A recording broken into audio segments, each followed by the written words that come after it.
wengi wanalalamika, ukimwambia habari ya pikipiki atakwambia mimi sina time ya kufuatiliana na dereva. Madereva wasumbufu, madereva namna gani vipi?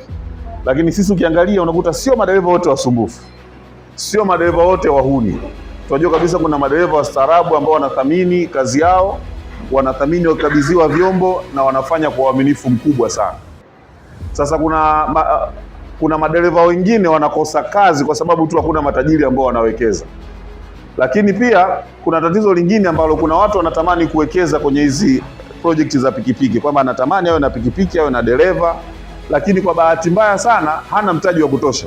Sasa hivi pikipiki ni shilingi ngapi? Pikipiki mpya 3,200,000. Lakini kuna watu wengi anatamani ile 3,200,000 hana. Sisi tumekuja pia kutatua hilo tatizo kwa watu wanaotamani awekeze ili aweze kuwapatia ajira watu wengine na wenyewe wapate maisha. Lakini kuna sehemu ya tatu ambayo ndio inawahusu zaidi nyie madereva, kwamba tunataka kuona kwamba madereva nao wanaweza kuwa na mikataba ambayo inastahiki na wafaa. Inakuwa ni mikataba ambayo ina uhakika wa maisha yake. Yaani anakuwa na kitu ambacho ana uhakika, leo nina chombo hiki, ana uhakika wa maisha mpaka anamaliza kazi, na anaweza naye akamwajiri mtu mwingine akawa mfanyakazi wake, naye akaendelea kufanya kazi. Mtu kaendesha kweli vizuri, hela ya bosi anaiheshimu, lakini hela yake yeye haiheshimu. Ikifika jioni visungula, ikifika nini anaweka pale samaki mmoja mkubwa nini, anatudada kama 3 4 tunamweka mjini, twingine tunapanda bure bodaboda. Mwisho wa siku unamkuta afisa usafirishaji, mbona hatoki? Lakini mimi nikikaa kwenye sehemu namuona kama anatoka vile. Uongo kweli?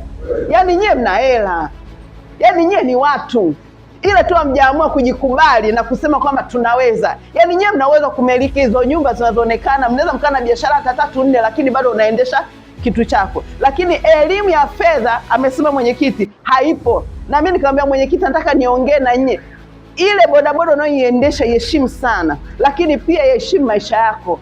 Nyie mnavuta sana vumbi, uongo kweli? Mnakunywa maziwa nyie?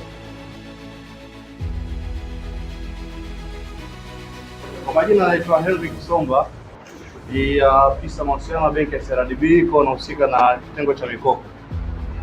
Nimeambatana na Vela, kwa tuko hapa kwa ajili ya kuuza mikopo na hizo product nyingine za benki. Kwa hiyo ataendelea, mimi nitaongelea kuhusu mikopo ya benki ya vyombo bajaji.